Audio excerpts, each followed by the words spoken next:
May mga pangyayari sa buhay natin na nagaganap pero hindi natin alam ang dahilan. Lalo na kung ang nangyayari ay masama at hindi inaasahan. Madalas naghahanap tayo ng masisisi sa nangyari pero tama nga ba ang manisi? O sadyang meron talagang may kasalanan sa mga nangyayari?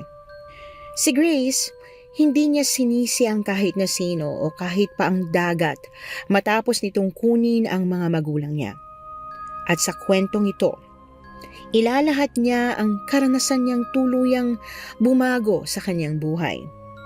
Ito ang kwento ni Grace at ang kwento kung ano nga ba ang katotohanan sa itinatagong ampon ng bago nilang kapitbahay. Tatay! Tatay! Sa wakas nakauwi na rin po kayo. Akin na po yung bitbit niyo. Ikaw talaga, anak. Bakit mukhang excited kaya tang umuwi ako, ha? Ang bigat naman po nitong dala niyo. Ano po kasi? Tay, may papakita po ako sa inyo. Talaga? Ano naman yon? Teka po, ibaba ko lang po tong dala niyong mga isda. Ay, ang bigat. Kayo po talaga, tatay. Dapat hindi na po kayo masyadong nag-uuwi ng maraming isda. Ang dami na po nating dinaing na isda dyan sa labas, oh. Bala ko kasi ang ipaksiw di ba, paborito mo tong isdang tulingan? Oo nga po. Pero masyado na pong pagod ang balikat niyo sa maghapon. Kayo po talaga, tay. Masyado niyo na po akong binibaby. Baka mamaya masanay ako niyan. Yun naman talaga ang gusto ko Ikaw lang ang nag-iisa kong anak at ang anak ko pa sa babaeng pinakamamahal ko. Kaya hayaan mo na akong ibigay ang lahat na makakaya ko para sa'yo. Tatay naman, wag niyo naman po akong paiyakin. O siya, sige. Ano ba kasi yung gusto mong ipakita sa akin? Ay, ito po, tay. Teka lang po, at kukunin ko sa bag ko. O siya, sige. Uupo lang muna ako rito. Teka po. Ito po, tay. May certificate po ako, tsaka medal. Ha? Talaga? Patingin nga ako, nak. Wow, grabe. Nanguna ka sa math quiz, B? Opo, tay. At saka yung medal, second honor po ko sa classroom namin. Hiyaan niyo po, sa susunod, ako nang mangunguna. Naku, anak. Walang problema kung pangalawa ka sa klase nyo. Para sa akin, ikaw pa rin ang number 1. Tatay naman Gusto ko pong manguna para lalo niyo pa po akong ipagmalaki. At saka, nagsusumikap po kayo para sa akin kaya gusto ko po na masuklian ang lahat ng paghihirap niyo para sa akin. Naku, napakabait naman talaga ng anak ko. Nagpapasalamat talaga ako sa Diyos na nagkaroon ako ng napakabait na anak At nagpapasalamat din po ako na meron akong napakabait na tatay. Kahit na hindi ko man nakilala ang nanay ko dahil maaga siyang namayapa, masasabi kong napakaswerte ko pa rin para magkaroon ng napakabuting ama. Kung ako ang buhay ni tatay, siya naman ang buhay ko. Kami ang sandalan ng isa't isa. Habang abala siya sa pangingisda, ako naman ay abala sa pag-aaral ng mabuti. Sa araw-araw, palagi kaming masaya. Noong bata pa ako, akala ko magiging masaya na kami habang buhay. Hindi ko akalain na darating ang araw na matatapos din pala ang kasiyahang yon. Hinding-hindi ko makakalimutan yon. Maulang gabi, habang abala si Lola Badet sa pagluluto ng sinabawang isda. Ay, Golpo! Saan ka pupunta? Sobrang lakas ng ulan na! Saglit lang po ako, Nay. Iyaan ko lang po yung bangka mula sa tubig. Nako, ang tagal mo nang mangingisda pero hindi mo pa rin napansin kanina na uulan. Hindi mo pa inahon yung baka mo bago ka umuwi.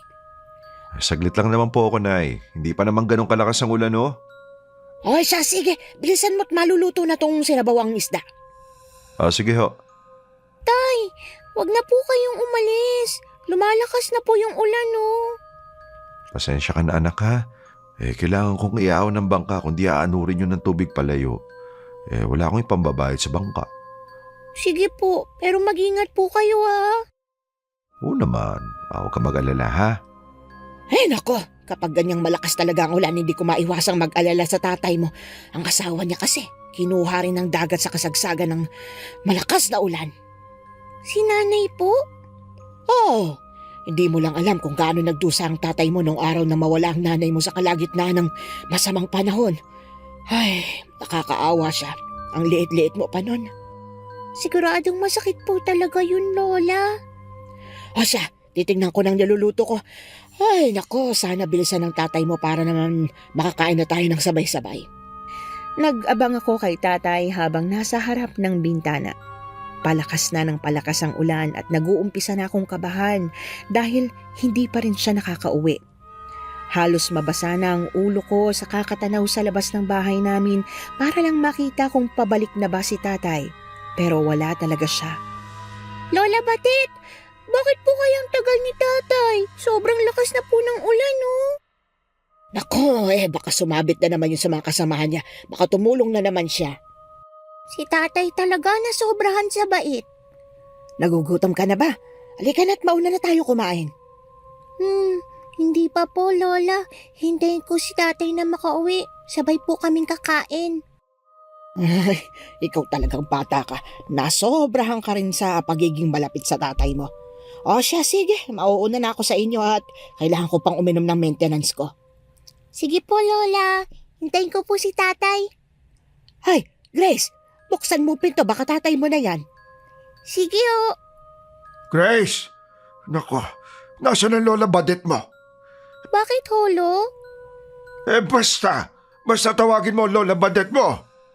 Lola, nandito po si Lolo Henry. Hay, Henry, bakit nandito ka? May problema ba? Kasi, nandito si Grace. Hindi ko masabi. Nako, kung kabastusan na naman yan, huwag ka nang magsalita pa. Ano ka ba naman? Hindi to kabastusan. Ang tatay kasi niya, si Golpo. Huwag ka nang magpahinto-hinto pa sa mga sinasabi mo. Bilisan mo't kinakabahan na ako. Si Golpo. Tinangay kasi siya ng malakas na agos ng tubig. Nahampas siya ng alon na tumama ang ulo niya sa bangka na inahon niya. Ano ka mo? Mahabaging Diyos ng dagat. Lola, may masama po bang nangyari sa tatay ko? Diyos ko po, Apo. Apo, dito ka lang at huwag kang aalis dito sa bahay, ha? Pupuntahan ko ang tatay mo. Halika na, Badet. Kahit sinabi na ni Lola na huwag akong sasama, naging matigas ang ulo ko at sumunod pa rin ako sa kanya. Habang tumatakbo sa sobrang pagkataranta ang lola ko, sumunod ako. Sobrang lakas ng kabog ng dibdib ko habang tumatakbo sa puting buhanginan at sa gitna ng masungit na panahon. Wala akong pakialam kahit pamalabo na ang paningin ko dahil sa mga pinaghalong luha at tubig ulan. Ang tanging nasa isip ko lang noong mga oras na yon ay ang tatay ko. Hanggang sa tuluyan kaming nakarating sa dalampasigan. Iyak ng iyak ang lola ko nang makita ang anak niya na wala ng buhay. Yung araw na yon, ang pinakamasaklap na naranasan ko sa buhay ko. Ilang taon ang nakalipas, hindi naging madali ang pinagdaanan namin ni Lola Badet pero masasabi kong pinatatag kami ng karanasang yon. Apo ko, hindi ka na ba talaga tutuloy sa kolehiyo? Opo, Lola. Naawa po ko sa inyo eh. Matanda na po kayo para magtinda pa ng isda sa palengke. Dapat nga po sa edad nyo, retirado na ho kayo eh. Hayaan nyo na po akong magtaguyod para sa ating dalawa. At saka 4 na taon na simula nung makagraduate ako ng high school. Ay, matanda na po ako kung papasok ako ng kolehiyo. Nako, sino nagsabi sa'yong matanda ka na para mag-aaral? Iha, bata pang 20 anyos, Grace. Lola naman. O siya, sige ho. Kapag nakapag-ipon po ako ng pera, kukuha po ako ng 2 taon na vocational course para naman matahimik na po ang konsensya nyo. Alam mo naman kasi, Apo, pangarap talaga ng tatay mong mapagtapos ka ng pag-aaral. Hindi kita kayang iwan ng hindi pa maayos ang buhay mo. Ayokong tumanda kang gaya ko na nagtitinda lang ng isda sa palengke. Lola, wag po kayong magsalita ng ganyan, hindi pa po kayo mawawala. Hindi nyo pa po ako iiwanan. Sige ho, hindi na nga talaga ako magkukolehiyo. Ano ka ba namang bata ka? Tumatanda na ako. Darating talaga ang araw na yun.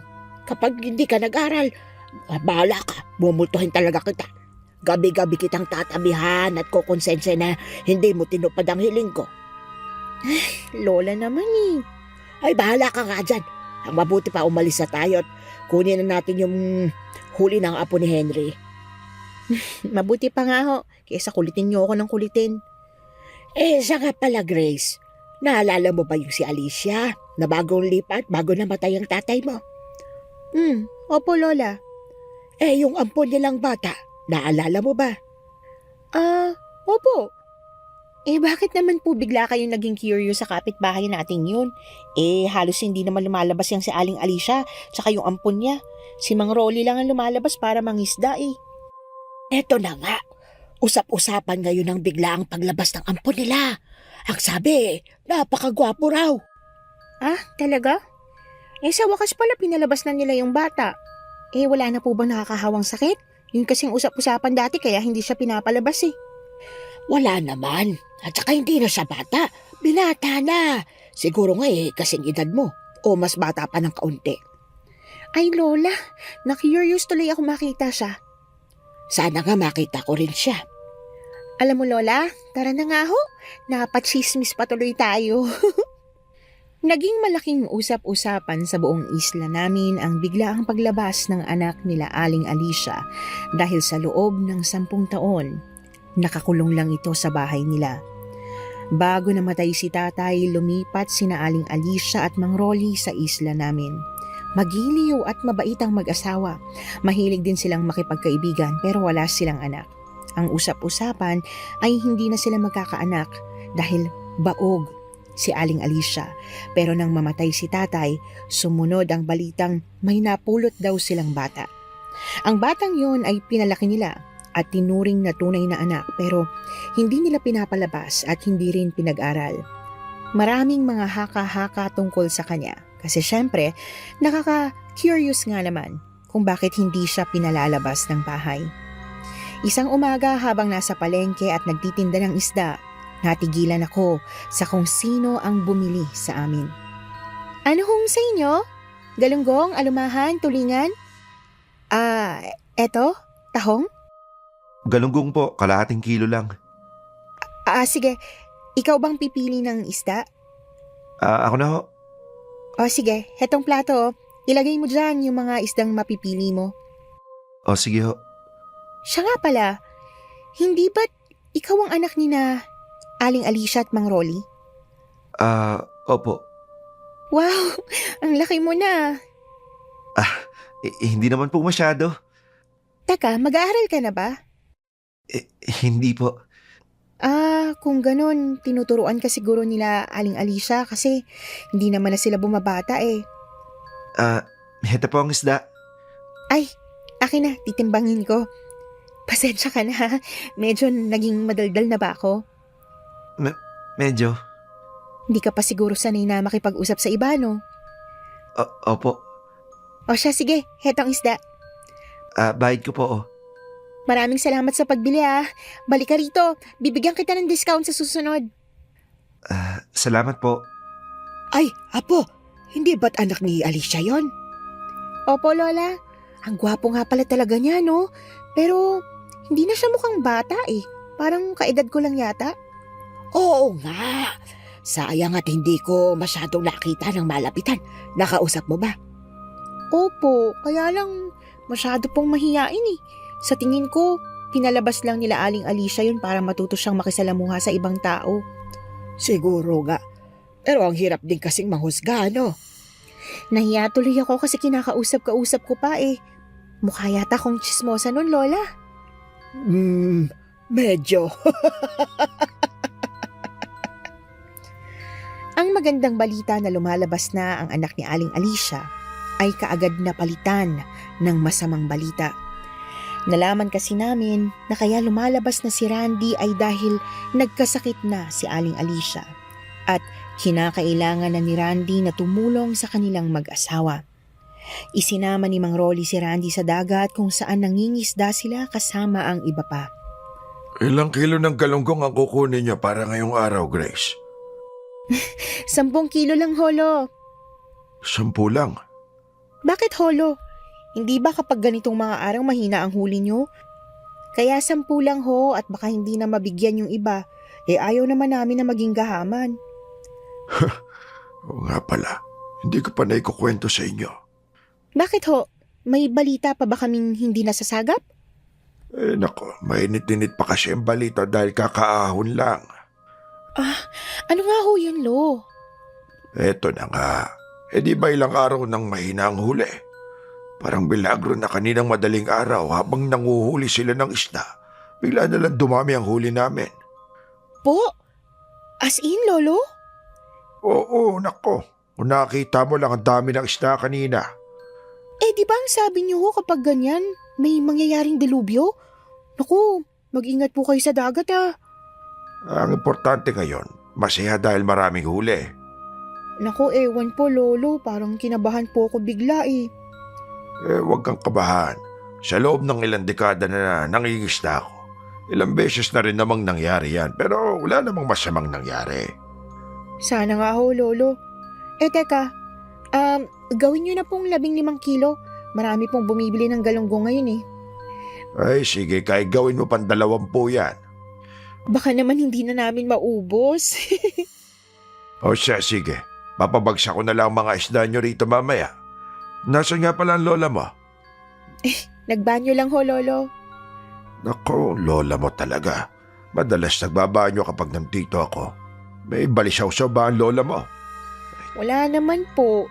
Napa-check up na naman po namin sa doktor kasi nga madalas maihi pero ang sabi, bumaba na kasi yung pantog niya dahil sa katandaan. Kawawa naman siya. Dapat pabaunan mo na lang ng arenola rito. Hoy, Henry! Anong sinasabi mong pabaunan ng arenola? Kung hindi ka ba naman siraulo, paiihin mo ako dito sa maraming tao? Hindi naman siya ganon. Mas madali kasi kung may arenola para hindi ka na maglakad ng malayo papunta rin sa banyo. Ikaw ang nakaisip, ikaw ang gumawa.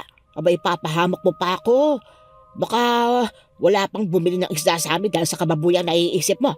Ay, umalis ka na nga. Marami ka pang gagawin, hindi ba? Bahala ka kung kaya mong sundin ang suwestyon ko. O siya, sige, mauuna na ako. Bibigyan ko na lang kayo ng libreng isda, Grace, ha? Mukhang nagalit pa sa akin ng my loves ko. Anong may labs ka dyan? Gurang ka na, Henry? Gurang ka na rin, oy! Napailing na lang ako sa bangayan nilang dalawa. Pero kahit naman ganyan silang dalawa madalas, sila pa rin ang parating nagdadamayan.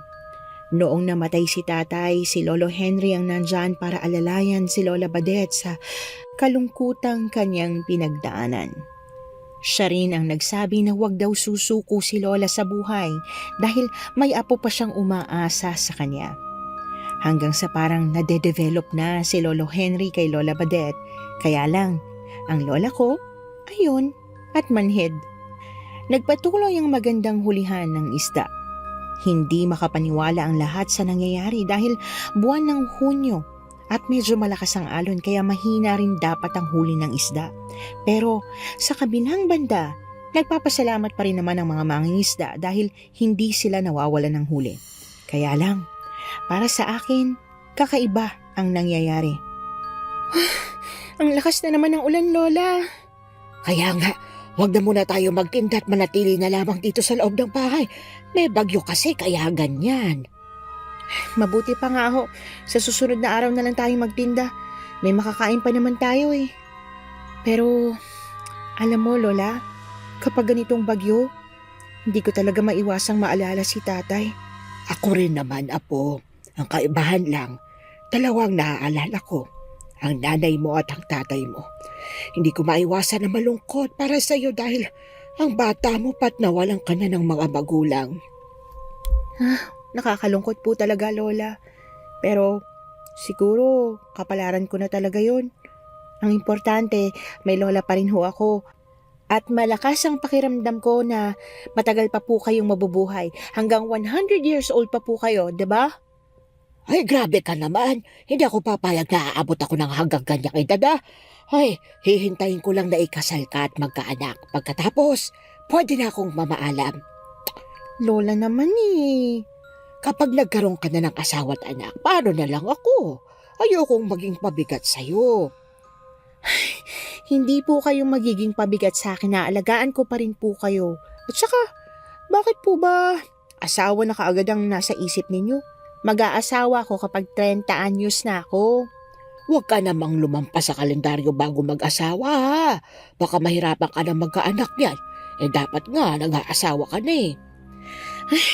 Grabe naman po sa nag-aasawa na. Bata pa ho ako, 20 anyos lang ho ako, Lola. Gusto ko pa pong sulitin ang pagiging dalaga ko. O siya, sige. Kung ano naman ang gusto mo, susuportahan kita eh. Badet! Grace! Si Lolo Henry, hinahanap ka na naman. Lintik na matanda yan. Hindi na talaga ako tinantanan. Ang tanda na, nililigaw-ligawan pa ako. Lola, age doesn't matter naman pagdating sa pag-ibig. Badet! Grace! Papasukin niyo ako, dali. May dala ako mainit na kaldero. Sige ho, Lolo. Eto po, pasok po kayo. Ano po ba yung dala nyo? Nagluto ang anak ko ng mainit na champurado. Dinalang ko kayo. Masarap to dahil tsokolate ang ginamit niya. Pero teka Lo, bakit naman ho parang buong kaldero yatang dinala nyo? Dinala ko nga ang kaldero pero syempre nakakain na naman ang mga tao sa bahay namin. Mahirap naman kasi kung sa bangko ko ilalagay. Baka matapot tsaka mabasa. Lakas kaya ng ulan. Ang lakas nga po ng ulan tapos pumunta pa kayo rito, kayo talaga. Matigas din ang ulo ng matandang yan. Kapag ikaw nagkasakit sa ginagawa mo, paulang ka ng paulan. Ay, salamat sa concern, my loves. Huwag ka mag-alala. Malakas pa ang katawan ko at mahaba pa ang buhay ko para sa'yo. Kaya pa nga kitang ipasan sa likod ko Hindi naman ako lumpo para ipasan sa likod. Malay mo naman pag masakit ang tuhod mo. Handa kitang ipasan sa likod ko. Ay, tumigil ka nga riyan. Baka hindi ako makapagpigil sa pigain kita. Halata naman kay Lola Badet na kinikilig siya kay Lolo Henry pero pinipigilan lang niya. Hindi ko alam kung anong pumipigil kay Lola Badet na tanggapin na lang ang pag-ibig ni Lolo Henry dahil pareho naman silang biyudo't biyuda. Pero siguro dahil nga sa katandaan nila. Nang matapos kaming kumain ng champurado, sakto namang tumila ang ulan. Palabas na si Lolo Henry nang makarinig kami ng malakas na sigawan. Mga nag-iiyakan at parang mga natatarantang tao. Kaya naman minabuti naming tingnan kung ano ang nangyayari. Pero laking gulat namin nang may dalawang lalaki ang nakahandusay sa buhanginan. Parehong patay. Mabaging Diyos, anong nangyari? May nalunod na naman. Naku Lola, hindi po yata basta nalunod lang. Tingnan niyo ho yung kamay ng isang lalaki putol. Diyos ko, nakakadiri. Ano bang nangyari sa mga yan? Ito na nga bang sinasabi ko pagkatapos mamigay ng maraming isda, biglang mangunguha ng buhay ang dagat. Nako Grace, sinabi mo pa. Naalala ko nung dalaga pa ako. Ganito rin ang nangyari dito sa atin noon. Ay, nagbigay ng napakaraming isda pagkatapos bigla na lang may sunod-sunod na namamatay. Ang sabi, yung aswang ng dagat ang negawa. Naging darang tawag sa kanya. Aswang ng dagat? Naku, imposible naman ho yata yan, Lola. Sa dami ng mga naliligo dyan sa dagat, lalo na ngayong summer, wala namang aswang na kumakain ng tao. Kung isa ka bang mamamatay tao, papatay ka kapag maraming makakakita. Siyempre, ganun din yon. Sa bagay, tama nga ho kayo, Lola. Pero kung aswang nga ng dagat, bakit hindi sila kinain? Kamay lang ang nawawala dyan sa lalaki, Ay, teka. Nandiyan na si Henry. Baka may nasagap na siyang balita. Walang ibang nakakita sa nangyari bukod kay Randy. Nakita raw niya na nahulog si Totoy sa umaandar na bangka. Pagkatapos sinubukan siyang tulungan ni Goyong. Imbis at matulungan pareho silang nahulog. Ano ka mo? Paano nakita ni Randy yung pangyayari? At saka, bakit hindi man lang niya tinulungan? Tinanong ko na rin yan. Sabi niya sa akin, dadaong din daw niya sana yung bangka niya dahil malakas nga ang hangin. Doon niya raw nakita. Di siya kaagad nakatulong dahil magkalayo sila. Nako, kawawa naman pala itong dalawang mangingisdang ito. May dalawang pamilya na naman ang kinuhaan ng buhay ng dagat. Lola, alam niyo po, totoo po siguro talaga yung aswang ng dagat. Bakit bigla kang naniwala? Kasi ang nangyaring to, parang nangyari na sa nanay at tatay ko. Naku, oo nga po. Naalala ko nung bago mamatay ang nanay mo, sagana rin ang hulihan ng isda at ganun din ang pagkamatay ng tatay mo. Parang ginagawang pain ng aswang ang mga isdang nahuhuli nila para may mahuli rin silang tao, no? Huwag niyo nang isipin yan. Talagang ganyan talaga ang buhay. Hanggang dyan lang talaga kasi ang buhay nila. Wala tayong magagawa kung tapos na at wala nang karugtong ang istorya nila. Hindi yan dahil sa aswang ng dagat. Dahil kung totoong may aswang ng dagat, di sana wala na tayong matatagpo ang katawan at nakain na nga niya. Imbis na bigyan pa nga ng kahulugan ang mga nangyayari matapos ang saganang huli ng isda, ang pinaniwalaan na lang talaga namin ay ang sinabi ni Lolo Henry. Tama nga rin naman kasi siya. Kung talagang oras na ng tao, walang makakapigil sa kamatayan nila. Pero hindi namin maiwasang mas lalong magtaka, lalo na nang sa sumunod na mga araw, nabawasan na ang huli ng mga isda. Parang sinadya dahil nakakuha na ng buhay ang dagat. Ilang linggo ang lumipas kung kailan araw ng kamatayan ni tatay. Abala ako sa paglalakad-lakad sa dalampasigan habang pinapanood ang malakas na alon ng dagat. Ganito ang ginagawa ko sa tuwing araw ng kamatayan niya. Kinakausap ko siya sa tabing dagat, nagbabaka sakaling maririnig niya ako. Tay, kumusta na kayo ni nanay dyan? Sana ginagabayan niyo po kami ni Lola. Sino kinakausap mo? Ay, kabayong mabantot! Ano ka ba? Bakit bigla-bigla ka nalang lumilitaw dyan? Pasensya ka na. Nagtataka lang ako kung sino kinakausap mo eh. Wala naman tao. Kinakausap kong tatay at nanay ko na nasa dagat. Ha? Nasaan sila? Hindi ko naman sila nakikita. Ano ka ba? Hindi mo naman talaga sila makikita dahil patay na sila. Ay, patay na sila pero kinakausap mo pa rin. Paano yun? Nako, mukhang hindi yata nasabi sa'yo yan nila Aling Grace at Mang Rolly. Sige, ganito ipapaliwanag ko sa'yo. Kapag namatay ang tao, sumasakabilang buhay sila at napupunta sa langit. Oo, hindi natin sila nakikita pero baka sakaling nakikita nila tayo. Kaya kinakausap ko sila kasi baka naririnig nila ako kahit hindi ko sila naririnig. Iniisip mong multo na sila? Kung pumunta na sila sa langit na nasa itaas naman at malayo sa atin, paano mo nasasabing maririnig ka nila? Naku po, ang hirap mo palang kausapin. Hayaan mo na nga ako't kinakausap ko pang tatay ko eh. Death anniversary niya kasi ngayon at palata kung taon-taon ko siyang bibisitahin dito sa dagat. Ewan ko rin sa'yo, hindi kita maintindihan. Pero sige, bahala kang kausapin ng tatay mo. Hindi naman siguro bawal na maglakad-lakad rin ako sa tabing dagat, di ba? Hindi naman. Pero sana huwag ka namang dumikit sa akin. Oo, pero dito ko gusto eh. Dito banda kasi namatay si tatay eh. Kaya mo na ako rito. Magkukunwari na lang akong bingi. Hinayaan ko na lang si Randy imbis na makipagtalo pa sa kanya. Sinubukan ko na lang sa abot ng makakaya ko na lumayo sa kanya para hindi niya masyadong maririnig ang sasabihin ko. Pero dahil nakakailang talagang magsalita habang may taong panay ang sunod sa akin, hindi ko na nagawa pang sundan ang pagkausap ko kila tatay. Kinausap ko na lang sila gamit ang isip ko at naupo sa tabing dagat habang pinapanood ang buwan. Pero ang hindi ko inaasahan, tatabi rin siya sa akin. Bakit hindi ka na nagsasalita? Akala ko ba maglalakad-lakad ka? Bakit ngayon umupo ka na sa tabi ko pa? Bakit? Bawal ba? Oo, bawal. Bakit naman bawal? Hindi mo naman ito pag-aari ah. Ay, bahala ka nga dyan. Bakit nasungit mo ngayon? Nung una tayo nagkita, ang daldal mo naman. Ngayon ikaw na madaldal. Hindi naman ako masungit, no? Sadyang gusto ko lang mapag-isa sa ngayon dahil nga kinakausap ko ang tatay at nanay ko. Sa tingin ko, hindi sila ang kaya mong makausap sa ngayon. Pwede mo akong kausapin kung gusto mo. Gusto mo ng kausap? Gets ko na. Sana sinabi mo kanina na gusto mo ng kausap. Ikaw ang may kailangan ng kausap, hindi ako. Ewan ko sa'yo, diyan ka na nga. Ala, teka, huwag kang umalis. Aaminin mo na ba na gusto mo ng kausap? Oo, medyo. Gusto ko nga ng kausap.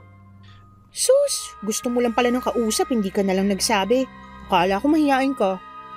Mahihayin ako nung una. Bigla mo kasi akong kinausap kahit di naman tayo masyado magkakilala. Siyempre, nahihiya talaga ako. Sa bagay, medyo naging chismosa rin talaga ako noon. Hindi ka ba natatakot? Saan naman ako matatakot? Sa dagat. Hindi mo ba naririnig ang usap-usapan na may aswang ng dagat? Hindi ko alam. Hindi naman sa hindi ako naniniwala sa aswang ng dagat. Pero kasi, buong buhay ko nakatira na ako rito eh. Kaya, hindi na ako natatakot sa dagat. Sa bagay, tama ka. Pero kung ikaw ang tatanungin, anong gagawin mo kung sakaling makita mo ang aswang ng dagat? Teka nga, ba't ganyan ang mga tanong mo? Nakita mo na ba? Hindi naman. Ako kasi ang natatakot para sa'yo eh. Kababaeng tao mo pero ang lakas ng loob mong maglakad-lakad rito na mag-isa. Ngayon concern ka na sa akin. Kahit sino naman siguro mag-aalala kung makakita ng babaeng kagaya mo na naglalakad-lakad sa tabing dagat na ganitong may balitang may aswang ng dagat. Naku, ewan ko sa'yo. Konti na lang talaga iisipin ko na may gusto ka sa akin. Ganun? Ano namang gugustuhin ko sa'yo? Ha? Ano? Kung masyadong advance ko mag-isip, gusto ko lang na makasigurong wala nang mamamatay ulit dito sa isla natin. Eh di magbabantay ka na parati dito sa dagat. Oo, kung kinakailangan. Kakaiba ka rin, ano? Misteryosong nginitian lang ako ni Randy matapos ng mahabang usapan namin na para sa akin noong gabing yon, walang kwenta. Pero sa paglipas ng mga araw, unti-unti kong napagtanto na totoo ngang sinasabi niyang magbabantay siya sa dagat. Sa tuwing lumalabas kasi ako ng bahay, parati ko siyang natatanaw na nagbabantay nga sa dalampasigan. Kung hindi siya sumasama sa mangingisda, nakaupo siya sa tabing dagat. Mula umaga o kahit gabi, nakakapagtaka ang ginagawa niya. Hindi rin ako sigurado kung umuwi pa ba siya. Pero isa lang ang sigurado ko. Totoo ang sinasabi niyang nag-aalala siya para sa kaligtasan ko noong gabing yon. Isang gabi hindi ko na natiis ang pagbabantay niya sa dagat. Nang lumabas ako sa bahay namin at nakita ko siya, agad ko siyang tinawag. Psst! Randy! Oh, Grace, ba't lumabas ka pa? Gabi na. Sumilip lang ako para sana magpahangin. Nandito ka pa pala? Hindi ka pa ba uuwi? Hindi ako uwi. Kailangan ko magbantay. Hindi ka ba natatakot magkasakit? Parati ka nagbabantay dyan sa dagat. Ang lamig kaya. Sanay naman ako sa temperatura dito sa labas eh. Ha? Paano masasanay ka? Ano ka, isda? Ay, hala. Huy, biro lang ah. Ba't ganyan ang itsura mo? Masyado ka namang seryoso. Alam ko naman nagbibiro ka lang. Alam mo, umuwi ka na sa bahay niyo. Hindi na maganda yung ginagawa mong parati kang nandyan. Hindi ba nag-aalala sina Aling Alicia at Mang Rolly sa'yo? Dati nga, hindi ka nila pinapalabas pero ngayon parati ka nang nasa labas. Hindi sila nag-aalala. Alam kasi nilang kailangan ko magbantay. Nako, ewan ko sa'yo. Ang lamig-lamig dito. Oh. Ang mabuti pa. Heto. O, anong ginagawa mo? Ba't ka naguhubad? Jacket ko lang hinuhubad ko, no? Akala ko naguhubad ka talaga eh. Anong gagawin mo dyan sa jacket? Ibibigay ko sa'yo. Eto, isuot mo na yan kung gusto mong magbantay, magdamagan dyan sa may dalampasigan. Para hindi ka sipunin. Kasi gabi-gabi ka nagbabantay eh. Para namang may magagawa ka sa oras na magpakita nga yung aswang ng dagat. Maraming salamat dito ha. Sige na Grace, umuwi ka na. Sige. Uwi na ako. Sa bawat gabi na nakikita ko siyang nakabantay sa may dagat, sinusubukan ko naman siyang piliting umuwi. Pero sa bawat gabing yon, hindi rin siya nagpapatinag. Hindi rin naman siya nagkakasakit sa ginagawa niya. Matibay rin siya eh. Tulad ng sinabi niya, sanay daw siya sa temperatura sa labas. Bagay na nakakapagtaka dahil ngayon lang siya lumabas ng bahay. Sa loob ng 10 taon, palagi lang siyang nakakulong sa bahay nila. Kaya paanong sanay siya? Habang nag-aalmusal kami ng pandesal at kape, hindi ko maiwasang mapasulyap sa bintana at tingnan si Randy na abalang naglalakad-lakad. Lola, napapansin niyo bang umuwi yang si Randy? Hindi, palaging nandyan yan pero sa tingin ko umuwi rin siguro siya pagdating ng madaling araw. Hindi ba siya pinagagalitan nila Aling Alicia? Dahil palagi siyang nakabantay dyan. Alam mo ba, Lola, ang sabi niya sa akin, binabantayan niya raw yung aswang ng dagat kasi baka bigla na namang umatake. Ay nako, hindi na natin problema yan, Grace. Kaya lang, teka, hindi ba't jacket mo yung suot niya? Oo, kapareho lang ng itsura. Jacket ko nga po yan. Ano? Eh bakit nasa kanyang jacket mo? Malamang binigay ko po kasi sa kanya yan. Hindi naman po magnanakaw si Randy para nakawin yan dito sa bahay. Eh, paano mo ibinigay? Hindi ko alam na lumabas ka pala talaga para ibigay sa kanyang jacket mo, ha? Concern ka pala sa kanya. Bakit ho, Lola? Kayo po ba hindi kayo nag-aalala sa kanya? Tingnan niyo nga po, oh. Sobrang pag-aalala niya sa mga tao rito sa isla na baka raw mapahamak. Samantalang sa sarili niya, hindi siya nag-aalala. Tama ka nga naman, Grace. Pero ewan ko ba? Hindi ko maiwasang isipin na baka talagang sanay siya dyan. Anong ibig niyo pong sabihin? Ganito kasi, may usap-usapang kumakalat na yung si Randy raw ay isang sireno. Ano ho? Sireno? Nung una aswang ng dagat, ngayon sireno naman. Naku, Apo, sinasabi ko sa'yo, may nakakita raw na isang mangingisda. Maaga kong pumapalaot si Lito. Siya palaging nauuna sa lahat ng mga mangingisda rito sa isla natin. Madaling araw noon, nung makita niyang may lumalangoy daw sa may dagat, nung una akala niya tao, pero nung sumisid, nakita niyang buntot na parang sa isda pero ang laki daw. Kaya ang ginawa niya, nilapitan niya. Huhulihin sana niya pero nung umahon, nagulat siya nang makita si Randy. Tapos po, nakita niya daw po ba yung buntot ni Randy? Eh, hindi. Pag-ahon raw, nakapagpalit na raw ng anyo paana ang gamit niya sa paglalakad. Imposible naman po yata yan, Lola. Paano siyang naging sireno? Hindi natin alam, Apo. Ilang taon siyang itinago sa loob ng bahay nila Alicia, kaya may posibilidad talaga na may tinatago sila tungkol sa batang yan. Sa tingin niyo po, Lola, talagang sireno siya? Eh kung ganun, binabantayan niya nga talagang dagat natin. Napatingin akong muli sa labas ng bintana at nakita si Randy na abala sa pag-aayos ng bangka. Hindi ko alam kung bakit pero parang naniniwala nga ako na isang sireno si Randy. Kasi paano nga ba niya nagagawang magbantay sa dagat araw-araw 24 oras kung isa lang siyang normal na tao? Dahil sa sobrang pagka-curious ko sa tunay na pagkatao ni Randy, hindi ko napigilan ang sarili ko. Isang umaga, gumising ako ng napakaaga. 3:00 pa lang ng madaling araw, lumabas na ako para alamin kung totoo nga ang mga haka-haka tungkol kay Randy. Pero hindi ko inaasahan na sa paglabas ko noong gabing yon, ay makikita ko nga si Randy. Hindi siya anyong sireno pero ang mukha niya puno ng pag-aalala. Randy! Uy, Randy! Ano nangyayari sa'yo? Grace, anong ginagawa mo rito? Maaga akong nagising eh. Bakit nga? Bakit parang nag-aalala ka? Kasi, tignan mo, daming dumadating ng mga tao. Ano? Saan? Ayan o, dami nila. Isasakyan pa sila kanina. Mga turista yan. Turista? Ano yun? Mga magbabakasyon dito. Hindi naman summer pero mainit ang panahon ngayon kaya siguro nagpasya silang magbakasyon. Ito pa sila mananatili? Siguro. May mga cottage naman dito tsaka may resort dyan banda. Hindi pwede. Hindi sila pwede rito hanggat hindi ko pa nahuhuli ang aswang. Randy, kumalma ka. Ano ka ba? Hindi talaga pwede. Paano kung sila ang biktimahin ng aswang? Maling-mali ang ginagawa nila. Hindi na sila dapat pumunta rito ng ganitong araw. Randy, ano ba? Hoy, kumalma ka nga. Walang aswang, okay? Meron. Nakita ko na siya. Ano? Grace, makinig ka sa akin. Hindi ako nagbibiro. Nakita ko ng aswang ng dagat at muntik na siyang mambiktima muli kung hindi ko lang siya nahuli. Kaya kung maraming turistang maliligo rito ngayon, sigurado magiging delikado.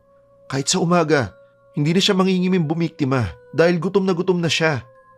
Randy, nasisiraan ka na ba ng bait? Ang mabuti pa umuwi ka na, Grace. Pero, Umuwi ka na. Ako nang bahala rito. Anong binabalak mong gawin? Babalaan mo ba sila? Oo, babalaan ko sila na huwag maligo sa dagat. Pero iisipin lang nila na baliw ka. Bakit naman nila iisipin yun? Bibigyan ko lang naman sila ng babala. Dahil hindi lahat maniniwala sa'yo. Ikaw ba? Naniniwala ka ba sa akin? Randy, O ano? Hindi ka rin naniniwala, di ba? hindi naman sa hindi ako naniniwala. Kasi Oy! Huwag kayong pumunta dyan!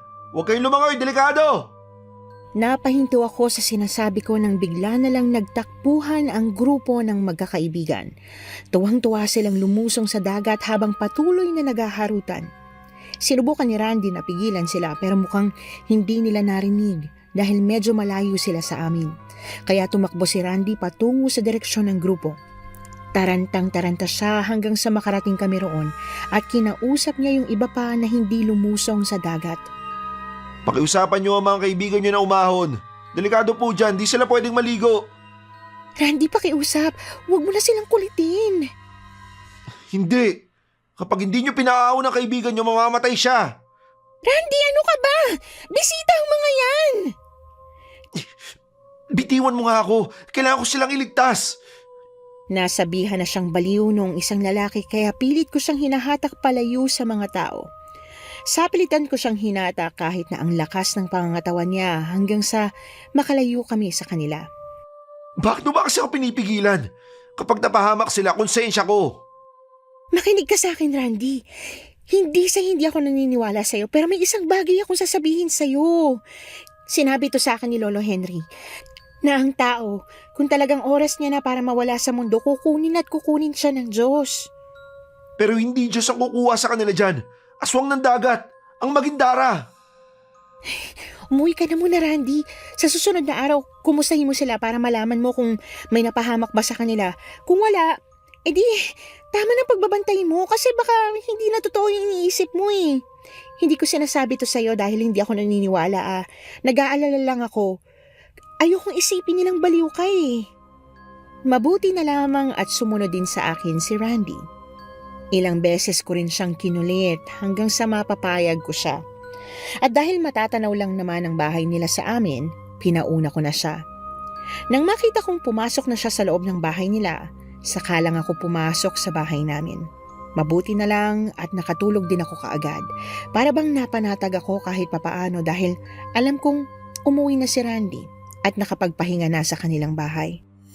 Kinabukasan habang nasa palengke, nalaman namin na walang napahamak sa mga naligo sa dagat. Taliwas yon sa iniisip ni Randy. Alam mo Lola Badet, hindi totoong sireno si Randy. Kaya nga, baka sabi-sabi lang din talaga ng mga tsismosa yan dito sa isla natin. Baka namamalikmatangalan talaga si Lito. Dahil siguro matagal na panahong ikinulong ni na Aling Alicia si Randy sa loob ng bahay nila, nahirapan siyang iproseso ang lahat ng mga nangyayari sa labas ng bahay.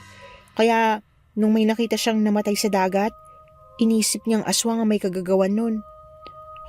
Siguro nga, Apo. Ikaw lang palang makakapagpapasok kay Randy sa bahay nila. Ang mabuti pa, kausapin mo siya sa tuwing makikita mo siyang susubok na magbantay sa dagat. Ganun na nga po. Kahit naman kasi hindi ko siya kaano-ano, nag-aalala pa rin ako na baka kung ano mangyari sa kanya. Nakakaawa siya eh. Wala siyang muwang sa mundo. Ano ho, Lola? Diyos ko naman. Ano naman po nasinghot niyo para isipin magkakagusto ko kay Randy? O bakit? Sa'yo lang siya nakikinig at nakikipag-usap. Ang usap-usapan, mahihain talaga yung si Randy. Ikaw nga lang ang nakikita nilang kumakausap kay Randy bukod sa nanay at tatay niya. At saka, hindi malabong magkagusto ka sa kanya dahil bukod sa palagi kayo nag-uusap. Ang gwapo pa niya. Lola! Nako, Grace, namumula ng magkabilang pisngi mo. Lola, hindi po Hindi naman ako mistisa para mamula ang pisngi. Huwag nga po kayong gawa-gawa ng kwento. Ay sus, kunwari pa ang apo ko. Palapit na ba ako magkaroon ng apo sa'yo? Lola naman eh. Badet! Diyos ko, Badet! Oh, Henry, ano na naman ba nangyari at para kang timang na tumatakbo kahit alam mo ang tanda mo na? Kasi Badet, saglit. Inom po muna kayo ng tubig, Lolo Henry. Ito po, oh. Sige, saglit. Salamat sa tubig. Ito na nga, isang malaking iskandalo nangyari sa dagat. Ano? Yung isang kasama ng mga makukulit na turista, nawawala. Lumalangoy lang daw sila sa dagat kanina. Pagkatapos nawala na raw. Pinaghahanap ng rescue boat kanina pero wala raw makita kundi yung suot niyang salawal. Diyos ko po, mahabaging langit. Anong nangyari? Eto na nga, galit na galit si Randy. Ang sabi niya, binalaan na niya yung mga turista pero makulit pa rin daw talaga.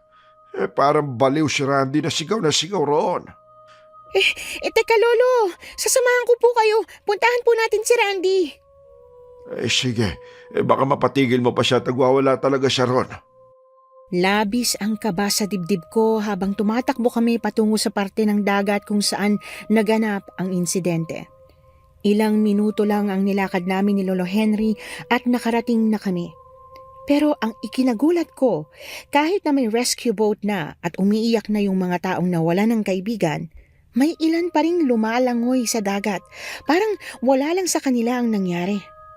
Habang si Randy, galit na sumisigaw at sinasabing umaho na sila bago pa may madagdag sa mga nawawala. Randy! Randy, Diyos ko, ano ba ginagawa mo? Grace, ito na nga ang sinasabi ko. Kita mo ang nangyari? Hindi kasi kayo naniniwala sa akin. Nagsisimula ng sumala kayo Magindara. Teka, huminahon ka. Huwag kang sigaw na sigaw dyan. Bukod sa hindi ka naman nila maririnig, hindi ka rin nila pakikinggan. Iisipan lang nila na baliw ka. Ay, buwisit, hindi ako baliw. Pero yun ang iisipin nila kung patuloy ka lang nasisigaw ng sisigaw dyan. Anong gagawin ko para iligtas sila? Ito na nga lang ang ginagawa ko para iligtas sila sa kapamakan. Pero pinipigilan mo pa ako? Hindi sa pinipigilan kitang iligtas sila. Ang gusto ko, tigilan mo yung pagsisigaw mo dyan dahil kahit ano naman yung gawin mo, hindi ka nila pakikinggan eh. Alam mo, may naisip akong mas magandang solusyon. Gusto mo ba marinig? Ano yun? Tutulungan kitang hanapin ang aswang ng dagat. Sinasabi mo, Grace, hindi mo kayang labanan ng isang Magindara. Kapag nakuha ka niya, malulunod ka. Hindi ko naman sinasabing kakalabanin natin yung aswang ng dagat. Kakausapin natin siya. Kakausapin? At paano mo naman yun gagawin? Makinig ka sa akin. Sa sinaunang paniniwala kagaya ng kinuwento sa akin ni Lola Badet, ang mga Magindara daw, nananalakay lang kapag umaabuso ng mga mangingisda o yung mga taong lumalapit sa teritoryo nila. Mga bantay sila ng dagat. Inaalagaan nila ang dagat kaya kung aabusuhin natin sila, talagang kukuha sila ng buhay. Sigurado ka ba sa mga sinasabi mo? Hindi, pero pwede tayo maghanap ng albularyong tutulong sa atin para malaman kung anong dahilan ng Magindara. Sigurado akong may dahilan siya. At dahil hindi naman niya palaging ginagawa to eh. Tatay ko ang huling namatay sa islang to 10 taon nang nakakalipas at wala na ulit nalunod o namatay sa aksidente. Ito pa lang ulit. At naging sunod-sunod pa. Kung ganun, saan ba tayo makakahanap ng albularyo? May kilala ako. Hayaan mo na sila dyan. Kung ayaw nila sumunod sa'yo, kasalanan na nila. Sige, sasama ako sa'yo para puntahan ng albularyo yung sinasabi mo.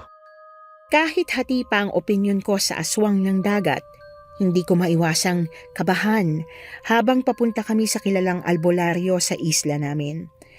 Natatakot ako na baka nga may Magindara na nangunguha ng buhay dahil kung totoo nga, kailangan namin siyang kausapin o kalabanin.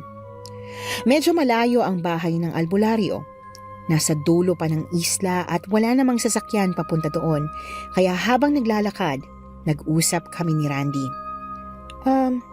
Kung hindi mo mamasamain, pwede ko bang malaman kung bakit ka kinulong nila Aling Alisa sa loob ng bahay niyo?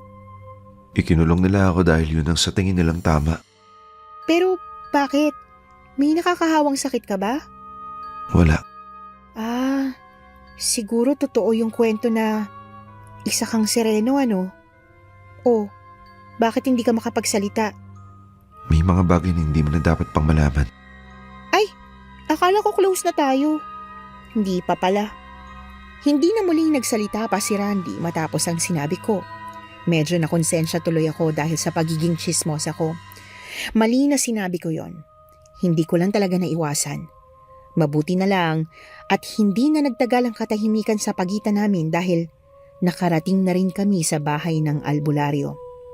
Pagdating namin sa albularyo, nabigla ako sa sinabi niya. Mas malalim pa pala kesa sa iniisip ko ang dahilan kung bakit nangunguha ng buhay ang Magindara. Diyos ko, Randy, hinahanap ng Magindarang anak niya? Ibig sabihin, may sirena o sireno nga na taga-isla natin? Bakit hindi ka nagsasalita? Hindi lang ako makapaniwala. Paano hindi ka makapaniwala? Kapani-paniwala nga eh. Isipin mo nga, kaya nga siguro siya nangunguha ng tao dahil may kumuha rin sa anak niya. Nandito na tayo. Uuwi na ako sa bahay namin. Mag-usap na lang tayo mamaya. Hoy, Randy! Hoy! Bakit ka ba nagmamadali? Hoy, Grace! Saan ka ba nang galing na bata ka? Iniwanan mo ako sa palengke. Si Henry tuloy yung tumulong sa akin na magsarado ng tindahan. Pasensya na po, Lola. Sinamahan ko po kasi si Randy na pumunta sa isang albularyo eh. Ano ka mo? Diyos ko, hindi ka na nakatiis. Talagang pinaalbularyo mo na siya. Ano raw ang sabi? Sinasapian na pa siya ng masamang espiritu. Lola naman eh. Hindi po. Ang totoo po niyan, marami pong sinabi yung albularyo. Tara po sa loob ng bahay ko, kwento ko po sa inyo. Hindi naman maganda kung dito tayo mag-uusap. Oh, siya, sige. Pero bago yan, ipagtimpla mo muna ako ng kape para naman makabawi ka sa pag-iwan mo sa akin sa palengke. Sige po, Lola. May gatas po ba o puro? Siyempre may gatas. Pumasok na nga kami ni Lola sa bahay namin. Kaagad ko siyang ipinagtimpla ng kape na may gatas bago kami naupo sa may sala para pag-usapan ang tungkol sa sinabi ng albularyo. Oh, anong sabi ng albularyo sa inyo? Ganito po kasi yan, Lola. Pagpasok namin doon, nakaramdam na kaagad ng kakaibang aura yung albularyo sa aming dalawa. Tinanong niya kami kung nakatira daw ba kami malapit sa tabing dagat, kung saan maraming dumadayong turista.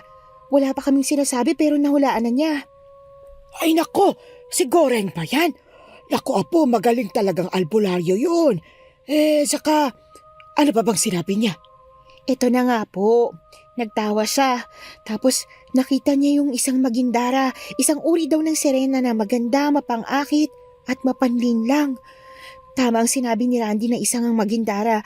Ang sabi pa ng albularyo, hindi naman daw nananakit yung Magindara kung walang ginawang masama ang mga tao. Pero kasi may nawawala daw na anak na hinahanap yung Magindara. Ano? Nawawalang anak? Ang ibig mo bang sabihin nandito ang anak niya? Opo. Yun po yung sinabi ng albularyo. Ang anak na yon, matagal na raw na hinahanap ng Magindara pero hindi niya mahanap kaya hininto niya ang paghahanap ng ilang taon. Kaya ngayon lang daw ulit naghahanap yung Magindara dahil naramdaman niya yung presensya nito. Naku po, apo. Naiisip mo bang naiisip ko? Hindi po, Lola. Isip niyo po yan eh. Kaya paano ko maiisip ang iniisip niyo? Lintik na bata ka, ano ka ba naman? Ang ibig kong sabihin, hindi mo man lang ba nahuhulaan kung sino? Teka, ang ibig niyo po bang sabihin? Si Randy? Oo, apo. Isipin mong mabuti ha. 10 taon na ikinulong si Randy ni na Aling Alicia at ngayong pinalabas na siya. Doon nagsimulang kumuha ng mga taong Magindara. Oo nga ho, Lola. Kaya pala. Anong kaya pala, apo? Lola, dyan ka po muna. Kailangan kong kausapin si Randy. Nagmamadali akong tumayo mula sa kinauupuan ko at tumakbo palabas ng bahay kahit pa sinubukan akong tawagin ni Lola Badet. Pinuntahan ko si Randy sa bahay nila pero naaabutan ko si Aling Alicia na umiiyak. Sinabi niya rin sa akin na umalis na si Randy at mukhang habang buhay na itong hindi babalik sa kanila. Kaya naman nagmamadali kong hinanap si Randy sa may dalampasigan kung saan parati siyang nagbabantay. Palubog na ang araw at wala akong nakita ni anino niya. Kaya sinubukan kong suyurin at lakarin ang buong dalampasigan kung saan madalas may nahahanap na bangkay. Pero wala talaga siya. Hanggang sa naisip ko na baka lumusong na siya sa tubig. Hindi ko alam kung bakit pero ang tanging nasa isip ko lang noon ay ang lumusong na rin sa dagat. Lumusong ako roon, nagbabakasakaling makita ko si Randy. Pero nang medyo lumalalim na ako, may naramdaman akong kamay na biglang humawak sa binti ko. Sa labis na gulat, sinubukan kong pumiglas. Pero hindi ako makapiglas dahil mahigpit ang pagkakahawak nito sa akin. Tulong! Pakiusap! Tulungan niyo ako! Grace! Grace! Sa kalagitnaan ng pakikipaglaban ko sa nilalang na humihila sa akin pailalim, hindi ko inaasahan na makita ko si Randy. Grace! Randy! Tulungan mo ko! Pakiusap! Tulungan mo ako! Papunta na ako. Pilitin mo lumaban. Sobrang lakas ng kabog ng dibdib ko habang pilit na hinahatak pabalik ang paa ko. Iyak na ako ng iyak, lalo na nang bumaon na ang kuko niya sa may balat ko. Hanggang sa makarating si Randy sa akin. Nakita ko ang buntot niya nang sumisid siya sa ilalim ng dagat at narinig ko ang tila halimaw na kinakalaban niya sa ilalim. Naririnig ko ang pagtatalo nila hanggang sa bumitiw yung nakahawak sa akin. Pero kung inaakala kong makakatakas na ako mula sa halimaw, sa pulikat naman ako hindi nakatakas. Dahil sa pagpupumilit ko kanina, napulikat ang binti ko at ngayon nga ay hindi ko na kaya pang umahon. Sa sobrang sakit ng binti ko, hindi ko na ito maigalaw. Unti-unti akong lumubog sa tubig.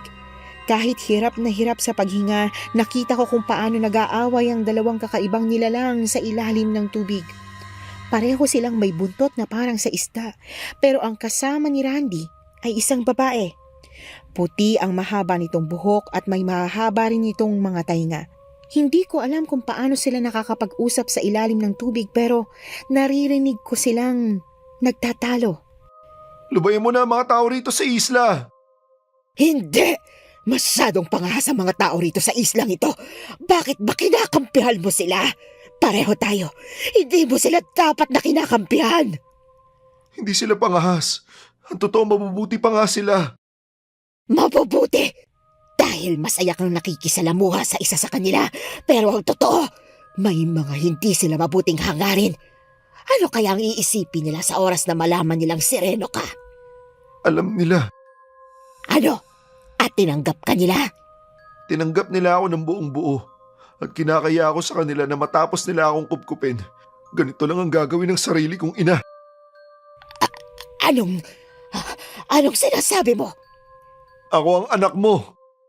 Marami pa sana akong gustong marinig pero dahil sa panghihina at kawalan ng hininga, maya-maya pa ay nawalan ako ng malay. Hindi ko alam ang mga sumunod na nangyari. Basta't nagising na lang ako nang maramdaman kong may dumidiin sa dibdib ko. May mga lumapat na labi sa mga labi ko at hinigop ang aking hininga. Maya-maya pa, napasinghap ako kasunod ang pag-ubo ko ng tubig. Sunod-sunod ang pag-ubo ko bago ko iminulat ang mga mata ko ng paunti-unti. Grace? Grace? Gising ka na ba? Grace?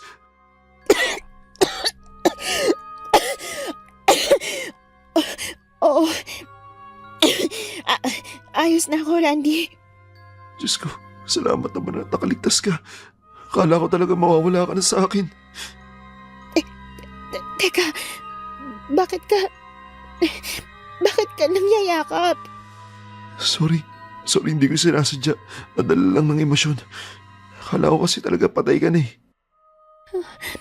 Akala ko rin talaga mamamatay na ako pero teka, kanina nakita kita. May buntot ka. Huwag ka maingay, Grace. Sireno ka nga talaga. At yung babae maghindaaran na yon, siya bang nanay mo?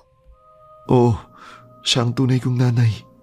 Kung ganun, napakiusapan mo na ba siya na wag nang manguha ulit ng buhay? Oo, pero may dahilan ng lahat. Tsaka, hindi lang ang nanay ko ang gumawa nun. May mga kasama pa siyang kailangan niyang pigilan. Sa pagsapit ng bilog na buwan, aakyat sila rito sa lupa at gagawa sila ng kasamaan. Ano? Pero bukas ng kabilugan ng buwan. Kaya nga kailangan ko rin ng tulong mo. Hindi ko kakayanin to ng ako lang mag-isa. Pero hindi mo pa sinasabi sa akin ang dahilan kung bakit sila nagkakaganito. Kailangan mo munang ipaliwanag sa akin, Randy. Napapaliwanag ko sa'yo. Pero kailangan mo muna magbihis ng damit. Dahil basang-basa ka oh. Baka magkasakit ka. Sinamahan ako ni Randy sa bahay namin para makapagpalit ng damit. Maghahating gabi na kaya nang kumatok kami sa bahay at pinagbuksan ako ng pinto ni Lola Badet, halata ang kaba sa kanyang mukha. Diyos ko, ikaw na bata ka, saan ka na naman ba nang galing ha? Hanap kami ng hanap sa'yo. Ayos lang po ako, Lola. Ayos ka lang pero basang-basa ka. At ikaw, Randy, bakit ka nandito? Huwag mong sabihin na magkasama kayo dalawa. Teka, anong ginawa ninyo? Naligo ba kayo sa dagat ng kayo lang? Hindi po, Lola. Magpapaliwanag po ako. At anong ipapaliwanag mo, ha? Huwag mo lang bigyan ng hustisya ang ginawa ninyo. Pwede naman kayong magligawan dito sa bahay. Bakit sa dagat pa? Lola, sinabi ko na po magpapaliwanag ako, di ba? Mali ho ang iniisip nyo. Randy, umuwi ka na muna sa inyo at magpalit ka ng damit. Ako nang bahalang magpaliwanag kay Lola Badet. Hoy, teka! Panagutan mo nga po ko! Lola Badet! Ano ka ba naman? Nakakahiya! Anong nakakahiya? Siya ang dapat na mahiya pagkatapos ng ginawa niya sa'yo. Badet, teka lang. Hayaan mo na muna magpaliwanag ang bata. Ikaw naman. Kaya nga ho, ayaw akong pagpaliwanagin ni Lola Badet eh. Pakinggan muna natin si Grace. Kasi baka nagkakamali ka lang talaga. Si Lola kasi, advance ko mag-isip. Teka nga po, bakit nandito ka, Lolo Henry? Gabing-gabi na. Ano kasi? Ano? O siya, magbihis ka na karon at pakikinggan ko pang paliwanag mo. Ayusin mo pagpapaliwanag ha, at talagang malilintikan ka sa akin. Sus, biglang binagong usapan. Abay, gusto yata ng kurot sa singit eh. Sabi ko nga po, Lola, magbibihis na nga po. Imbis na tuksohin pa silang dalawa, umalis na lang ako roon at dumiretso na sa kwarto para magbihis. Pagkatapos kong magbihis, lumabas ulit ako at naabutan sila Lola doon kasama si Randy na mukhang kararating lang dahil kakaupo lang niya sa upuan. Randy, bakit bumalik ka pa? Gabi na. Sa tingin ko kasi kailangan ko rin magpaliwanag. Ay, kaya ko naman ang ipaliwanag kina Lola Badet ang lahat. Sana nagpahinga ka na sa bahay niyo. Hindi kita hayaang magpaliwanag mag-isa. Diyos ko, Henry, may ginawa nga talaga itong dalawang ito. Wala nga po, Lola. Ang totoo po niyan, muntik na po akong malunod kanina dahil inatake ako na Magindara. Ano? Bakit kayo mo lang sinabi? Kasi ang dami niyo pong kung ano-anong hinala eh. Nako po, pasensya ka na sa mga nasabi ko. Siya nga pala, ano ba talagang nangyari? Kanina nag-uusap lang tayo rito sa bahay pagkatapos bigla ka na lang umalis. Ganito po yan, Lola. Kanina, habang nag-uusap tayo, nung na-realize natin na si Randy yung binabanggit ng albularyo na sireno, pinuntahan ko siya sa bahay nila. Pero wala siya ron, kaya hinanap ko siya sa may dagat. Sa sobrang pagkataranta ko, lumusong ako sa tubig para hanapin siya. Doon ako muntik kunin ng Magindara. Ano ka mo? Ay, may pagkatanga naman pala talaga itong apo ko. Diyos ko! Alam mong may aswang ng dagat pagkatapos lumusong ka ron. Lola, hindi ko naman po sinasadya eh. Nataranta lang po ako kasi biglang nawala si Randy. Grace, hayaan mo na ako magpaliwanag ngayon sa lola mo. Teka, ano bang ipapaliwanag mo? Natotoong sireno po ako. Ay, mahabaging langit. Totoong nakita nila ito. Opo, Lolo Henry. Ay, Diyos ko. Kung ganun, paano may mga paka? Dahil po dito sa South kong kwintas. Heto po, mutya po ito ng tubig. Mutya ng tubig? Saan mo naman nakuha yan? Hinanap po ni Tatay Rolly para magkaroon ako ng mga paa. Teka. Alam nila na isa ka sireno. Nagampo sila ng sireno. Kaya pala'y tinago ka nila sa loob ng bahay nila sa loob ng 10 taon. Opo, tama po kayo. Kung ganoon, paano? Para po mas maliwanagan kayo, papaliwanag ko po sa inyong lahat. Sigurado po ako mahirapan kayong unawain dahil kahit sino po ay mabibigla sa kwento ko. Pero ang lahat ng sasabihin ko ay totoo. Kung ganoon, handa kaming makinig, iho. Pero Lola, konektado rin po ito sa pagkamatay ng tatay ni Grace. Anong ibig mong sabihin, Randy? Grace, mahirap to. Pero kailangan ko rin sabihin sa'yo. Kanina ko lang din nalaman ang buong kwento. Kung ganun, anong nangyari? Nung gabing yun, Napakalakas ng ulan pero bilog ang buwan sa likod ng maitim na ulap. Ang mga sireno at sirena ay pwedeng magkaroon ng mga paa sa tuwing kabilugan ng buwan. At isa ako sa mga sireno na nagkaroon ng mga paa nung gabing yun. Nang magkapaa ako, hindi ko naiwasang maglakad-lakad sa tabing dagat. Pero ang tatay mo, nakita niya ako. Kala niya isa akong tao kaya iniligtas niya ako mula sa isang malakas na alon ng tubig. Binigay niya ako kay Tatay Rolly at sinabing hanapin ng mga magulang ko. Umalis din agad si Tatay Rolly pero pagbalik niya, inalo na ng napakalakas ng tubig ang tatay mo. Ang ibig mo bang sabihin? Pwede ang nanay mong pumatay sa tatay ko? Hindi. Tinanong ko kanina ang tunay kong nanay na isang magindara. Hindi raw siya pumapatay ng mga tao. Tinatakot lamang niya ang mga ito. Nahawakan ng paa at susubukan lunurin kunwari para umaon sila sa tubig. Pero may isa pang magindara ang talagang kumukuha sa kanila sa oras na umalis na siya. Kung ganon, yung magindara na yun ang dapat nating hulihin. Oo, tama ka, Grace. Paano natin siya mahuhuli? Kasabot ko na si nanay tungkol dyan. Huwag kang mag-alala. Bukas ng gabi, kung kailan bilog ang buwan, aakyat sila sa lupa at magkakaroon ng mga paa. Muli silang kukuha ng mga tao. Pero hindi yun mangyayari dahil uunaan na natin sila. Kung ganon, pwede ba akong tumulong sa inyo? Kailangan nyo ng katulong kung lalabang kayo sa mga aswang ng dagat. Sigurado po ba kayo, Lolo Henry? Oo, sigurado ako. Tutulungan ko kayo. Magtatawag na rin ako ng mga katropa ko. Ano ho, Lolo Henry? May mga tropa po kayo? Syempre, ako pa ba? Ay, hindi na mahalaga kung sino ang mga tropa ni Henry. Ang kailangan nating malaman ngayon ay kung paano natin lalabanan yung mga magindara na yan. Sige po, Lola.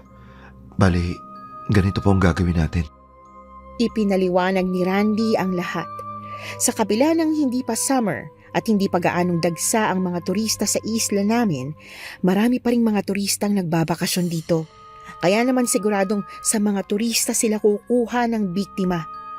Gumawa kami ng plano kung paano sila matatalo at para hindi na rin sila bumalik pa. Pero kasama namin ang albularyong nakausap namin dahil siya ang pwedeng gumawa ng ritual para hindi na makabalik pa sa dalampasigan ang mga magindara. Tanghali habang naghahanda kami ng mga kakailanganin, nag-usap kami ni Randy. Siya nga pala, Randy. Napaisip ako bigla sa gagawin natin. Ano yun? Ano kasi 'di ba? Gagawa ng ritual ang albularyo para hindi na makabalik pa sa dalampasigan yung mga magindara. Kaya pag nangyari yun, paano ka? Ang totoo niyan, hindi ko pa rin talaga alam, Grace. Kasi baka hindi ka na makabalik dito sa lupa. Baka hindi na ulit tayo magkita. Bakit? Kapag ba nawala ako, mamimiss mo ako? Siyempre. Kaibigan kita eh. Sa bagay, naging malapit ka na rin naman sa akin eh. Pero kung mangyayaring pati ako, hindi na pwedeng lumakad sa dalampasigan, wala naman na tayo magagawa. Ang importante matapos na ang pag-aasik ng lagim ng mga magindara. Pero parang hindi pa rin naman masaya yun kung wala ka na. Huwag kang mag-alala. Nasa puso mo pa rin naman ako eh. Hala, parang tanga to. Naku, tama na nga yung paglalampungan yung dalawa dyan. Bilisan nyo na at darating na yung albularyo maya-maya. Dapat tapos na natin ang mga ito pagdating niya. Ay, naku, Badek. Hayaan mo na. Baka huling lampungan na nila yan. Ayaw ko ng apong sirena o sireno. Ano? Bakit naman ayaw mo? Ano pa nga ba? Siyempre mahihirapan akong iwanan ng matiwasay si Grace. Palagi akong mag-aalala. Hindi lang para sa kanya, kundi para na rin sa magiging apo ko. Huwag po kayo maglala, Lola Badet. Hindi ko naman po type si Grace eh. Hindi rin naman kita type kaya patas lang. Sa totoo lang nasaktan ako sa sinabi ni Randy. Kasi ang totoo talaga, nagugustuhan ko na siya. Hindi ko pa man alam na isa siyang sireno, iba na talaga ang nararamdaman ko para sa kanya pero pinipigilan ko lang. At ngayong nadiskubre ko ang pagkatao niya at ang nararamdaman niya para sa akin, siguro dapat ko na talagang ilihim ang pagtingin ko sa kanya habang buhay. Hindi ko na lang masyadong inintindi ang bagay na yon. Para sa akin, importante na mapigilan ang pagpunta ng mga magindara dito sa isla para hindi na maulit muli ang sinapit ng tatay ko. Kaya Matapos nga naming paghandaan ng lahat, tinawag na namin ang albularyo. Pero ang hindi namin inaasahan, Diyos ko, Randy, bakit ang daming tao dito? Di ko rin alam. Di ko inasahan na ganito karaming taong lalabas sa ganitong oras eh. Anong gagawin natin ngayon? Kailangan natin sila mapaalis sa tubig. Pero paano? Hindi naman tatalab sa kanila kung sisigaw-sigaw tayo rito. Ako na bahala sa mga yan. Ano ho? Paano? Teka lang, atras kayo, atras. Ano ho bang pinaplano niyo, Lo? Hey! Hey! There's a shark! There's a shark! Look! Lolo, parang wala naman po nangyayari. Ay, di pala natatakot na ba kaya sa pating? Kung sabihin na lang natin na may aswang ng dagat. Eh di mas lalong hindi sila natakot. Baka pagtawanan lang tayo. Alam niyo kung anong magandang paraan para mapaalis sila? Ano ho, Lola? Magpasa ka ng tubig, dalian mo. Ano ho? Bilisan mo't sumunod ka na lang. Kayo, Randy, Henry, alalayan niyo si Goreng para simulan na ang ritual. Lola, hindi ko po talaga maintindihan kung bakit kailangan kong magpakabasa sa tubig. Bilisan mo na at mas lumalalim ng gabi. Lintik na mga turistang yan, kahihilig mag-swimming sa gabi. Kung masama lang ang ugali ko, hinayaan na dapat natin sila dyan eh. Naku, Lola, wag naman po kayong ganyan. Ito na nga po at magbabasa na po ako ng katawan. Hindi ko alam kung ano ang pinaplano ng lola ko pero ginawa ko na lang ang gusto niya. Para akong tangang nagpakabasa lang ng tubig. Hindi ako lumubog dahil parang takot pa rin akong lumublob sa tubig matapos ang nangyari. Nang matapos akong magpakabasa, hinatak ako ni Lola Badet patungo sa may parteng may mga bahay na. Ay, ano na pong gagawin ko ngayon? Hindi ba't pinangarap mo noon na maging isang artista? Ano ho? Ngayon ang pagkakataon para maging artista ka, Apo. It's time to shine. Lola! Humiga ka at magpanggap na nahihirapang huminga o masakit ang kung ano-ano sa katawan. Teka, Lola, wala po sa plano yan ah. Wala na tayong oras. Kitang-kita na ang bilog na buwan. Bilisan mo! Eto na nga, oo. Teka lang po. Tulong! Tulungan niyo po ang apo ko. Pakiusap ang apo ko. May nangyayaring masama sa kanya. Lola, huwag niyo pong masyadong galingan. Ang dami na pong tao. Huwag ka nang maarte. Galingan mo na lang din. Tulong! Tulungan ninyo kami! Halos gusto ko nang lamunin ng buhangin ng unti-unti na kaming nilapitan ng mga tao. Nagpanggap akong nangingisay. Pinabula-bula ko pang laway ko para kunwari na epilepsy ko. Ang daming nag-alala. Hindi ko alam kung tunay bang nag-aalala sila pero wala na akong pakialam. Sa gilid ng mga mata ko nakita ko na nag-uumpisa ng umahon ang mga magindara sa tubig. Nilalabanan ni Randy ang bawat magindara na lumalampas sa tubig habang ang albularyo ay patuloy sa pagre-ritual. Walang tumitingin sa kanila dahil abala ako sa pagkukunwaring may nangyaring masama. Hanggang sa may isa sa kanila ang doktor ata kaya lumapit sa akin. Balak pa ata akong suriin pero... Diyos ko, ang apo ko! Anong nangyayari sa apo ko? Lola, sinasapian po ako ng aswang ng dagat. Ano? Ano nangyayari sa iyo, apo? Umalis na kayo rito. Umalis na kayo dahil nandiyan na ang aswang ng dagat. Pagkatapos noon ay tumakbo na ako papalayo. Si Lola naman humabol din siya sa akin kaya hinabol din kami ng ilang mga turista. Hindi ko alam na medyo utu-utu pala sila.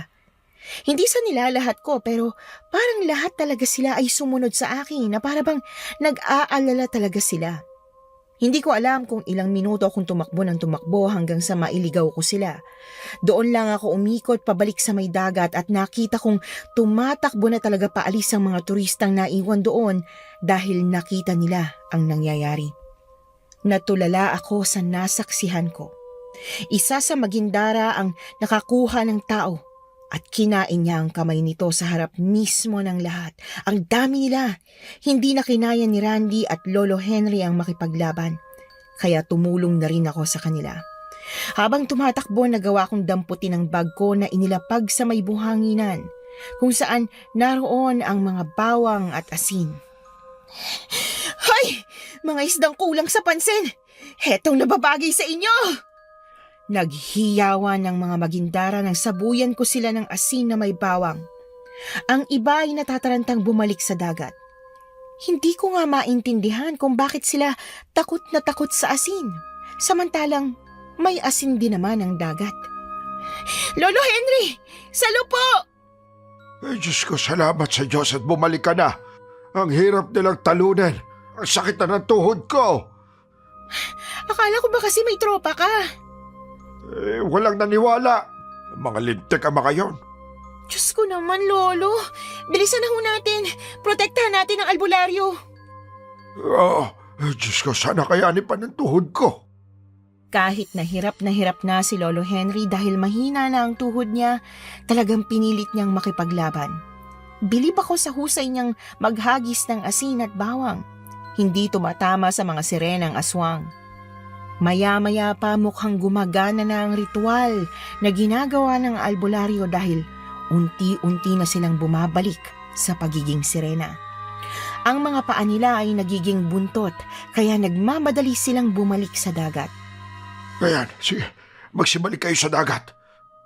Pero Lolo, si Randy ho. Ano? Randy, ano nangyayari? Kagoreng, bakit po nagkakaganyan siya? Unti-unting nagkaroon ng buntot si Randy at para bang kagaya ng mga magindara, nasasaktan din siya sa lupa kaya naman kinailangan niyang bumalik sa dagat. Randy, ano ba? Randy! Kailangan ko nang umalis, Grace. Hindi pwede, hindi! Babalikan kita. Babalik ako, Grace. Hindi ko na nagawa pang habulin siya nang mabilis na siyang lumangoy papalayo sa dalampasigan. Ang lahat ng mga sirena ay naglanguyan palayo. Kasunod nun ay ang paghahagis ng albularyo ng asin sa tubig para daw hindi na pumunta ang mga sirena sa mabababaw na parte ng dagat. Iyak ako ng iyak habang nakatanaw sa unti-unting paglayo ni Randy hanggang sa tuluyang nawala ang buntot niya. Napasalampak ako sa may buhanginan habang umiiyak. At habang umiiyak, may napansin ako. Nakita ko sa buhanginan ang kwintas na mutya ng tubig na suot ni Randy. Mas lalo akong napaiyak. Dahil sa pag-iwan niya nito, umasa ako na babalikan niya talaga ako. Babalikan ako ni Randy. Ilang taon na ang matuling lumipas pero hindi na talaga ako binalikan pa ni Randy. Pero sa kabila ng pagkawala niya, naging payapa na ang dagat.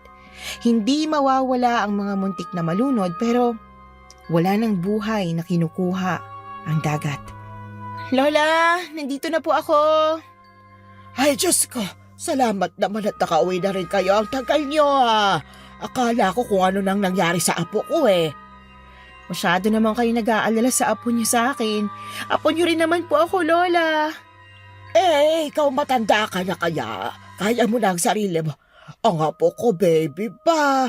Apo ko, Helen. Halika na rito, apo. Eto po, Lola. Buhatin niyo na po muna siya. Ay, nako. Napakabigat na pala ng apo ko. Ilang kilo na ba ito? Hindi pa siya nag-iisang taon na. Malaki na po talaga siya, Lola. Siyempre, malakas na siyang kumain at uminom ng gatas. Grabe ang bilis ng panahon na. Siya nga pala. Wala ba talagang balak na magsustento yung lalaki na kabuntis sa'yo? Wala na ho, Lola. Tsaka, ayoko na rin po magkaroon ng koneksyon sa kanya. Ang huling balita ko po may asawa na siya at nabuntis na. Grabe! Napakalupit naman ang lalaki yan. Diyos ko, hindi na nga nagampanan ng pagiging tatay niya sa apo ko pagkatapos ng buntis pa ng ibang babae. Nako! Kung hindi ba naman 1,100 tangang babae yan? Grabe naman po kayo sa 1,100. Sobra naman. Parang sinabi niyo rin po na ganun ako. Bakit? Hindi ka ba? Ang bilis mo kasing mainlove. Ayan at nabuntisan ka. Ayos lang po yun, Lola Badet. Kung hindi ko naman siya nakilala, edi sana wala akong Helen ngayon. Sa bagay, tama ka. O siya, magpahinga ka na, tatawagin ko lang si Henry para ipaghanda ka ng makakain. Sige ho, Lola. Pwede bang maglakad-lakad muna ako saglit sa dalampasigan? Ha? Ay, hindi ka pa ba napapagod na po? Okay lang po. Gusto ko lang po talagang maglakad-lakad. Ay sus, ang sabihin mo, hinihintay mo pa rin si Randy hanggang ngayon. Ay, ikaw talaga, Lola. 5 taon na po yun. Hindi ko na pinansin pa si Lola Badet at lumabas na nga ako ng bahay. Mula sa bulsa ko, kinuha ko ron ang kwintas na may mutya ng tubig. Ito pa rin ang mutya na naiwanan ni Randy bago siya bumalik sa dagat bilang isang sireno. 5 taon na ang nakakalipas pero hindi pa rin siya bumabalik tulad ng sinabi niya sa akin. Hindi ko rin naman alam kung paano pa siya makakabalik kung naglagay na ng ritual ang albularyo para hindi na sila makatungtong pa sa lupa. Habang hawak ang kwintas, naupo ako sa tabing dagat at pinanood ang paglubog ng araw. Ang sabi mo, babalikan mo ko. Bakit hanggang ngayon di ka pa rin bumabalik? Grace, kakain na. Teka lang ho, Lolo. Pabalik na po. Bilisan mo at lalamig ang sabaw. Opo, nandyan na. Pwede ba akong sumama? Ha? Sino? Randy? Namiss mo ba ako, Grace? Bakit? Bakit ang tagal mo naman, Randy? Ang tagal mo akong pinaghintay.